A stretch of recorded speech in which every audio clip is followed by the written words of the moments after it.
Last week on TankGarage, we unfortunately parted ways with one of my turbo 5-cylinder Volvos. The C30 T5 is now officially sold at the time that you guys see this video.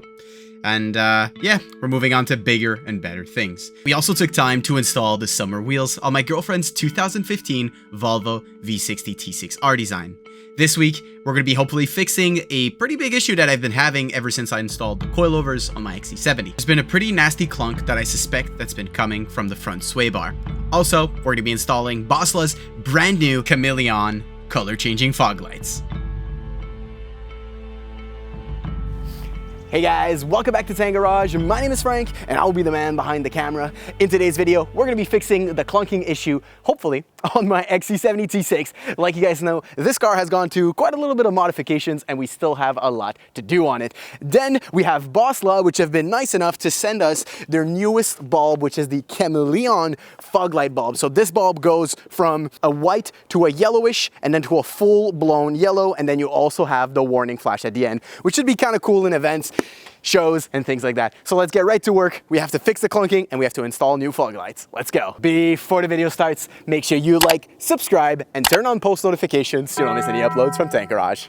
Today we were running low on sunlight, so I had to kind of hurry up, jack up the car, take the bolts off from the wheels, and then check that every single suspension component was nice and tight. I did find out that the sway bar was sitting a little bit too close to the frame for my liking since I installed these adjustable end links, and I will show you guys right here. I'm going to take a second here to show you guys what the issue is.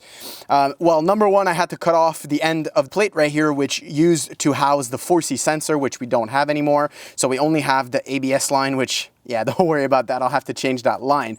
The big issue being with the new coilovers, I went ahead and put adjustable end links. I had tightened them a lot, I should say. And in the end, what happened right here, as you guys can see, the sway bar is supposed to sit closer to where my finger is down here. Now it's sitting all the way up here. So number one, it's way too tight. And number two, now the suspension is uncompressed. So you can see how far down this goes. But when the suspension is compressed, I'll try to throw on a picture on screen. The end link, the sway bar, I should say, sits about here. So every time the suspension uncompresses and recompresses, it hits around here, this little area that was made from factory, just in case you go over really big bumps. So what I'm gonna do now is loosen down this end link as much as possible to try and remove all the tension from it. Maybe, I'll have to go back to OEM end links to adjust this because, yeah, I cannot be driving like this. It clunks everywhere and makes me think that somebody or something is about to break. So, all right. Let's go ahead, loosen this. There's two bolts up in the bottom, and then you can go ahead and loosen it out. And I'll do that on both sides. Right now we got the car jacked up, so let's get to work. See, this is the fun part about modifying cars that no one really ever documented about it. I know putting coilovers or lowering an XC70 is something that's really popular in Sweden, but here in Canada, or I should say North America, it's not something that's done very, very often. In fact, I've never seen a lower XC70 in my life. And I do quite a lot of driving around my town and around pretty much the whole province.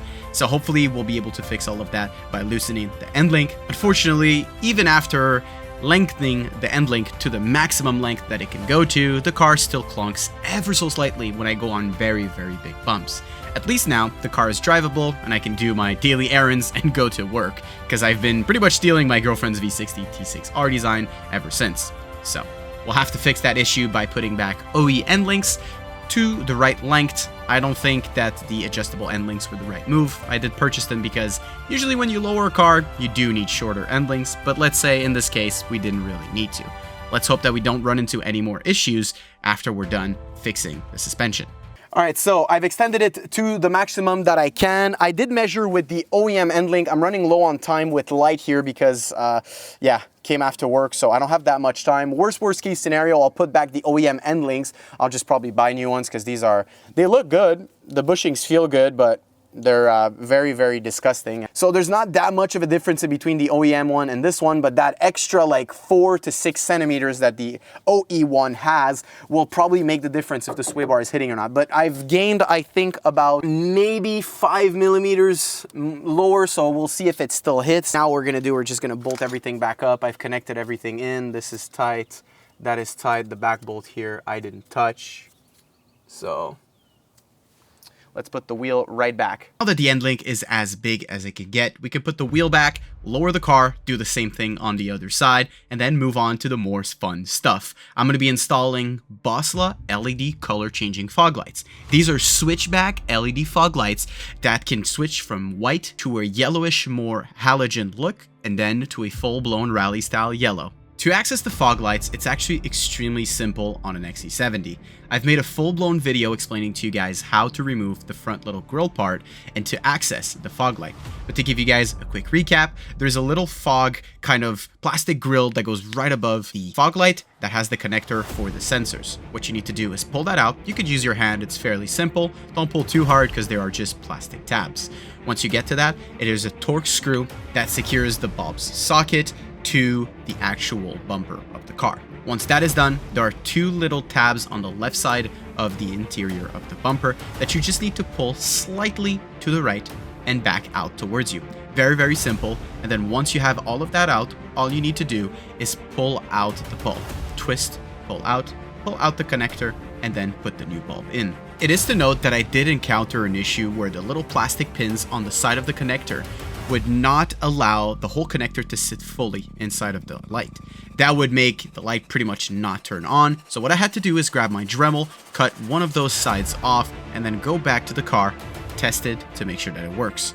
Once that is done, all you have to do is go back to the car, grab the bulb, connect both sockets together, put the new connector inside of the car's OEM one. I had to use zip ties to secure the resistor that is built into the light. This will permit you to not have a CAN bus error in your dash. I did encounter an issue here where I actually plugged the bulb the wrong way. It is a one-way bulb, so the connector needs to plug in the proper way. Just try both sides and at some point it'll work. After a brief moment of fiddling around to get the connector right, I finally got everything to work.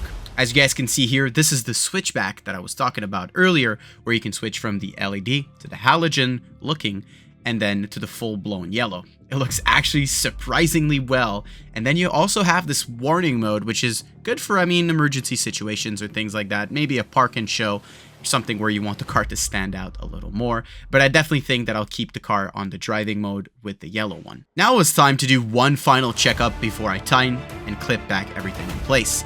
To switch between the modes, all you have to do is turn on and off your fog lights. They will go from a sequence of white to a yellowish halogen to the full-blown yellow and then to the warning flashing mode.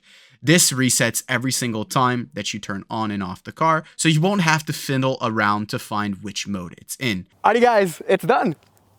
Man, it looks actually pretty impressive, and I can't wait that it's actually gonna get dark and I'm gonna do some videos at night. It's gonna be hard. I think I'll do them on my phone. My camera's not the best at night, so maybe if I have time, I'll do B-rolls right now to show you guys, but the yellow is actually growing on me. I never thought I was gonna put yellow fog lights, but this one is really nice, guys, since you have 4 modes to choose from. So you have the regular white, which would match the xenons on the headlights. You have the yellowish, which would match probably halogen bulbs. After that, you have the regular yellow, which is really nice. It kind of gives it like a rally style, even though this car is lowered now, so it's not a rally style car. Forget about it. Or the emergency light, which is kind of cool for like a park and show or something like that. You just turn it on and you have it flashing, kind of like a strobe mode. So I can't wait to actually test it out at night and take some videos for Instagram, TikTok, and YouTube. But let me know what you guys think in the comments below of the final look. And I hope you guys enjoy these few B-rolls.